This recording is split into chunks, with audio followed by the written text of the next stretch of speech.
Hi friends, welcome to Annams recipes. இன்னைக்கு இந்த vlogல ஆடி ஸ்பெஷல் தான் பார்க்க போறோம். ஆடி மாசம் பறந்துட்டாலே வெள்ளிக்கிழமை ஞாயிற்றுக்கிழமை எல்லாம் ரொம்ப விசேஷம் தான். ஆடி வெள்ளி இல்லங்க நிறைய பேர் கூழ் ஊத்துவாங்க, ஞாயிற்றுக்கிழமை ஊத்துவாங்க, செவ்வாய்க்கிழமை ஊத்துவாங்க. அந்த ஆடி கூழ் தான் எப்படி பண்றது அப்படிங்கறத இந்த வீடியோல பார்க்க போறோம். அந்த ஆடி கூழ் செய்யறச்ச முருங்கைக்கீரை பொரியல், அப்புறம் மொச்சை குழம்பு, அந்த மாதிரி புளி குழம்பு ஏதாவது செய்வாங்க. சிலர் நான்வெஜ் சாப்பிட்றவங்க கருவாடு குழம்பு பண்ணுவாங்க. வெஜிடேரியன் சாப்பிட்றவங்க இந்த மாதிரி மொச்சை குழம்பு, கத்திரிக்காய் குழம்பு அந்த மாதிரிலாம் செய்வாங்க. இப்போ எப்படி செய்யலான்னு பார்ப்போம். இது வரைக்கும் எங்கள் சேனலை சப்ஸ்கிரைப் பண்ணாதவங்க சப்ஸ்கிரைப் பண்ணிக்கோங்க. ஃபேஸ்புக், இன்ஸ்டாகிராமில் அன்னம்ஸ் ரெசிபிஸை ஃபாலோ பண்ணுங்கள். உங்கள் ஃப்ரெண்ட்ஸுக்கும் ஷேர் பண்ணுங்கள். இப்போ இந்த ஆடி கூழ் எப்படி செய்யலான்னு பார்ப்போம். இது ஆடி கூழ்னா வேற ஒன்றும் இல்லைங்க, நம்ம கேழ்வரகு மாவு இருக்கு இல்லையா, அதில் செய்கிற கூழ் தான். இப்போ இந்த ஆடி கூழ் எப்படி செய்யலான்னு பார்ப்போம். நீங்கள் என்னுடைய பொருட்களை வாங்கணும்னா கீழே வர்ற வாட்ஸ்அப் நம்பரில் ஒரு ஹாய் போட்டிங்கன்னா எல்லா டீட்டெயில்ஸும் வரும். அதை பார்த்து உங்களுக்கு என்னென்ன பொருள் வேணுமோ அதை நீங்கள் ஆர்டர் பண்ணி வாங்கிக்கலாம். இந்த ஆடி மாதம் கூழ் ஊற்றுறதுக்கு என்னென்ன மாதிரி சமையல் செய்வாங்க அப்படிங்கிறது தான் இப்போ பார்ப்போம். இதுக்கு தேவையான பொருள் என்னென்னு பார்த்துடலாம். நான் ஆடி கூழ் செய்யறதுக்கு 1 கப்பு ராகி மாவு எடுத்திருக்கேன், 1/4 கப்பு பச்சரிசி எடுத்திருக்கேன். இங்கே கூழ் ஊற்றுறவங்களாம் என்ன பண்ணுவாங்கன்னா, ராகியை வெள்ளிக்கிழமையே மிஷினில் கொடுத்து அரைச்சி அதை வெள்ளிக்கிழமையே கரைச்சி வச்சுருவாங்க மாவை தண்ணியில். அப்புறம் பச்சரிசியை நொய் மாதிரி உடச்சி வச்சுக்குவாங்க. நான் 1 கப்பு மாவுக்கு 1/4 கப் சொல்கிறேன். நிறையா பண்ணால் அதை நிறையா சேர்த்துக்கணும். அப்புறம் சனிக்கிழமை இந்த ராகி கரைச்சி வச்சுருக்காங்களே அந்த மாவையும் பச்சரிசியும் சேர்த்து கூழாக காய்ச்சிடுவாங்க. காய்ச்சிட்டு ஞாயிற்றுக்கிழமை காலையில் கூழ் ஊற்றுவாங்க. அதுக்கு முருங்கைக்கீரை பொரியல் பண்ணுவாங்க. அப்புறம் மொச்சை குழம்பு வைப்பாங்க. சிலர் கருவாடு எல்லாம் போட்டு குழம்பு வைப்பாங்க, புளிக்குழம்பு ஏதாவது ஒன்று. ஆனால் மொச்சை எல்லாரும் நிறைய பேர் பண்ணி சொல்லி கேள்விப்பட்டிருக்கேன். அதனால நான் இந்த மொச்சை, காஞ்ச மொச்சை இருக்கு இல்லையா, அதை நைட்டு ஃபுல்லும் ஊற வச்சுட்டு இதை குக்கரில் ஒரு 2லேருந்து 3 விசில் உப்பு போட்டு வேக வச்சுருக்கேன். இதை குழம்பு வச்சுக்கலாம். இப்போ இந்த முருங்கைக்கீரைக்கு கொஞ்சம் சின்ன வெங்காயம், குழம்புக்கு சின்ன வெங்காயம், அப்புறம் இந்த ராகி கூழ்லையும் சின்ன வெங்காயம் தான் போடணும். அதுக்கும் கொஞ்சம் எல்லாம் சேர்த்து உரிச்சு வச்சுருக்கேன். அப்புறம் பூண்டு கொஞ்சம், இந்த மொச்சை குழம்புக்கு தக்காளி, கருவேப்பிலை, அப்புறம் பெருங்காயம். இப்போ எப்படி செய்யலான்னு பார்ப்போம். நான் புளிக்கெல்லாம் வைக்கல, இன்னைக்கு சும்மா தான் செய்ய போகிறேன். இந்த 1 கப்பு ராகி மாவை இந்த கிண்ணத்தில் போட்டு 1 கப் தண்ணி ஊற்றி கரைச்சி வச்சிடலாம்.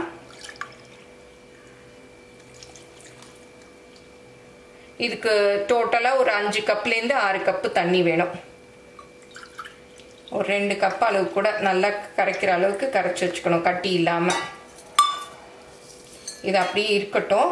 இது கரையிறதுக்குள்ள நம்ம மிக்சியில் இந்த அரிசியை நொய்யா உடைச்சிக்கலாம். இந்த மாவை நல்லா கட்டி இல்லாமல் கரைச்சிக்கணும். இந்த மாதிரி விஸ்கு வச்சு கரைச்சிக்கிட்டிங்கன்னா கட்டி இல்லாமல் இருக்கும்.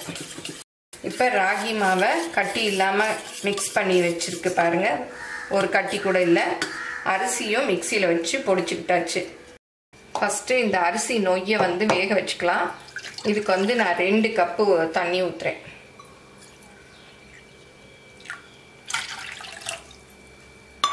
இப்போ பொடிச்சு வச்சுருக்கோம் இல்லையா, அந்த அரிசி நொய்யை போட்டு வேக வச்சுக்கலாம். இப்போ அரிசி வெந்துருச்சான்னு பார்க்கலாம். பாருங்கள், நல்லா வெந்துருச்சு.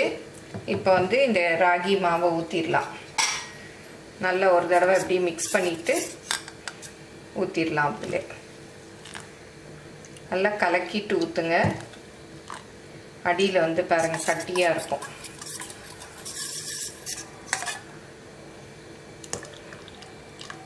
இன்னொரு கப்பு தண்ணி ஊற்றிக்கிறேன். ரொம்ப திக்காக இருக்குது, கைவிடாமல் கிளறணும், இல்லாட்டி கட்டி ஆகிடும்.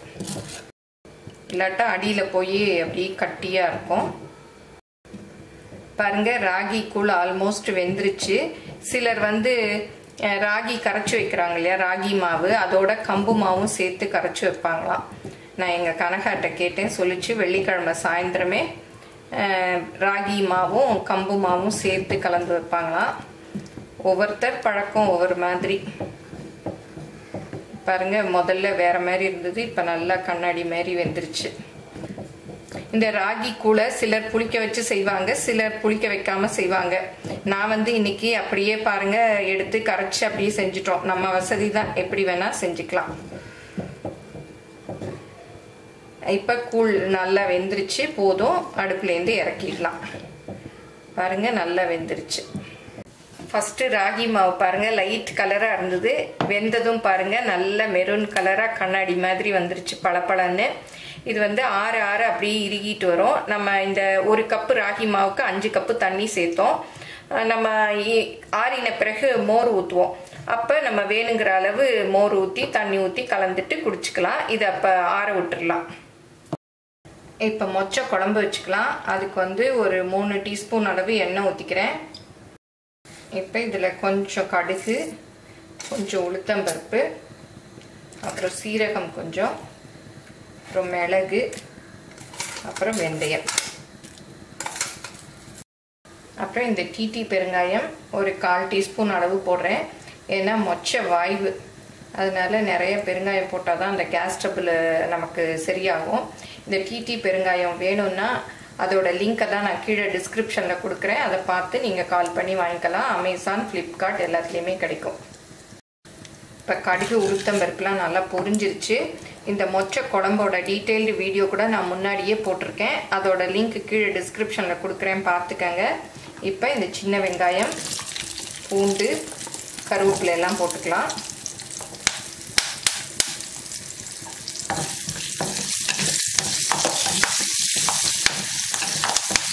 இது கொஞ்சம் வதங்கிடுச்சு, தக்காளியும் போட்டுக்கலாம்.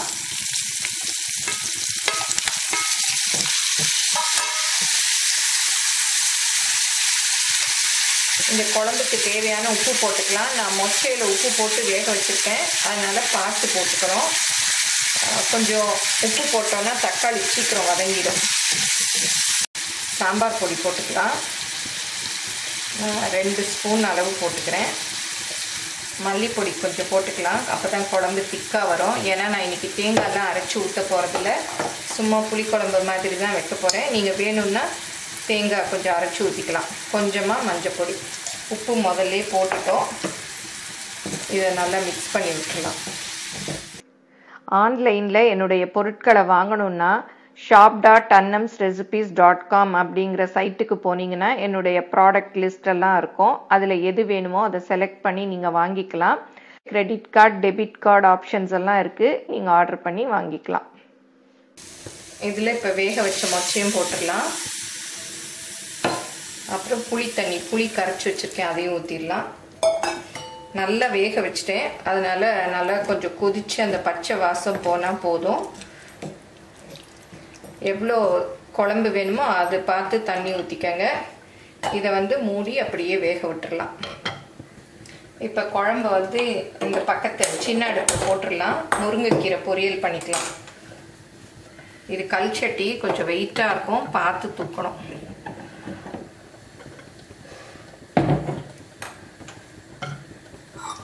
இப்போ முருங்கைக்கீரை பொரியல் இதில் பண்ணிக்கலாம். இப்போ 2 ஸ்பூன் எண்ணெய் ஊற்றிக்கலாம். கீரைக்கு கொஞ்சமாக எண்ணெய் ஊற்றினா போதும். இதில் வந்து சீரகம், உளுத்தம்பருப்பை ஃபஸ்ட்டு போட்டுக்கலாம், அப்புறம் சீரகம், அப்புறம் 2 வத்தல் மிளகா தான் காரத்துக்கு. இப்போ உளுத்தம்பருப்பு நல்லா செவந்துருச்சு. சின்ன வெங்காயம் ஒரு 10 இந்த மாதிரி ரவுண்டாக நைஸாக நறுக்கி வச்சுருக்கேன், அதையும் போட்டுக்கலாம். இது வந்து எங்கள் மாடி தோட்டத்தில் வளர்ந்த முருங்கைக்கீரை, பாருங்கள் எவ்வளோ ஃப்ரெஷ்ஷாக இருக்குது.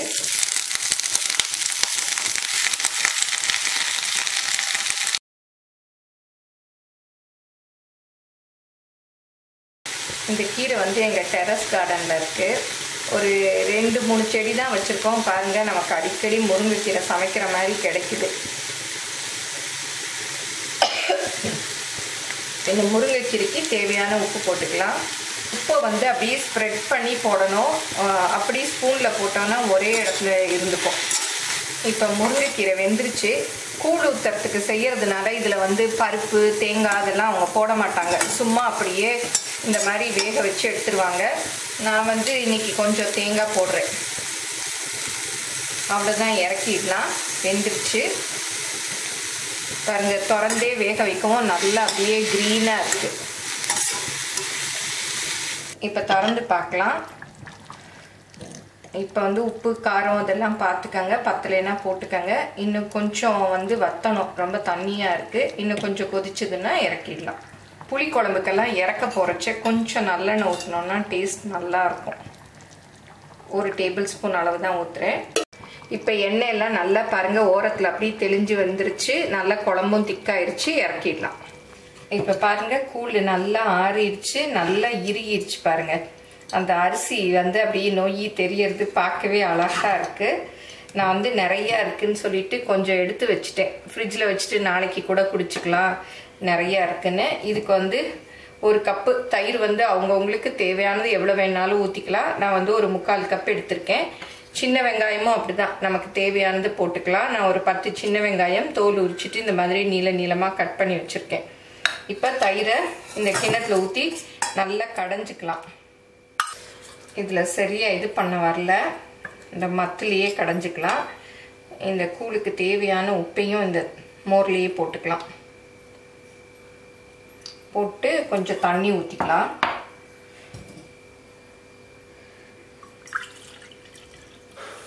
உங்களுக்கு கூழ் எவ்வளோ திக்காக வேணுமோ அதை பார்த்து தண்ணி ஊற்றிக்கங்க. இதை நல்லா அப்படியே கடைஞ்சிக்கலாம்.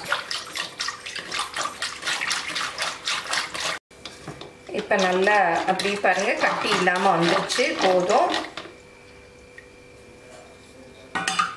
இது எவ்வளோ திக்னஸ் வேணுமோ அதை பார்த்து ஊற்றிக்கங்க.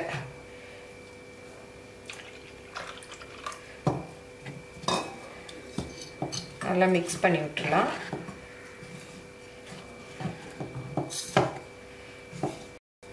இன்னும் கூட கொஞ்சம் ஊற்றிக்கலாம்.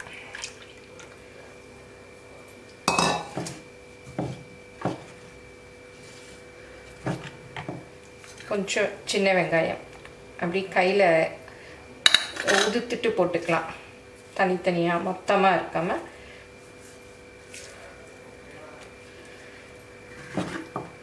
இதுக்கு சின்ன வெங்காயம் போட்டால் தான் நல்லா இருக்கும் டேஸ்ட்டு. இப்போ ஆடிக்கூழ் ரெடி ஆயிடுச்சு. மோர் வெங்காயம் அதெல்லாம் அவங்கவுங்க இஷ்டம் தான், எவ்வளோ வேணாலும் சேர்த்துக்கலாம். இந்த ராகி கூழ், அதாவது இது ஆடிக்கூழ் சொல்லலாம், ராகி கூழ் சொல்லலாம், கேழ்வரகு கூழ்னு சொல்லலாம், எப்படி வேணால் சொல்லலாம். அதில் வந்து இந்த சின்ன வெங்காயத்தை போட்டு சாப்பிட்டோம்னா ரொம்ப நல்லாயிருக்கும், உடம்புக்கு குளிர்ச்சியும் கூட. ராகியில் வந்து கால்சியம் சத்து நிறையா இருக்குது. அதனால இது ஆடி மாதம் கூழ் ஊற்றுறதுக்குன்னு இல்லை, நம்ம சும்மா நல்லா கூட செஞ்சு சாப்பிட்லாம். பாருங்க ஆடிக்கூழ் ரெடி ஆயிடுச்சு. அதுக்கு எங்கள் வீட்டு தோட்டத்திலே விளைஞ்ச முருங்கைக்கீரை பொரியல் வச்சுருக்கேன், மொச்சை குழம்பு வச்சுருக்கேன். இதில் வந்து கீரை தண்டுலாம் கூட போட்டு செய்வாங்க. நீங்கள் உங்களுக்கு என்ன காய் கிடைக்குதோ அதை வச்சு செய்யலாம். இதை எல்லாரும் செஞ்சு பாருங்கள், எப்படி வந்ததுன்னு உங்கள் கமெண்ட்ஸை சொல்லுங்கள். பிடிச்சிருந்தா லைக் பண்ணுங்கள், எங்கள் சேனலை மறக்காமல் சப்ஸ்கிரைப் பண்ணுங்கள். தேங்க்யூ.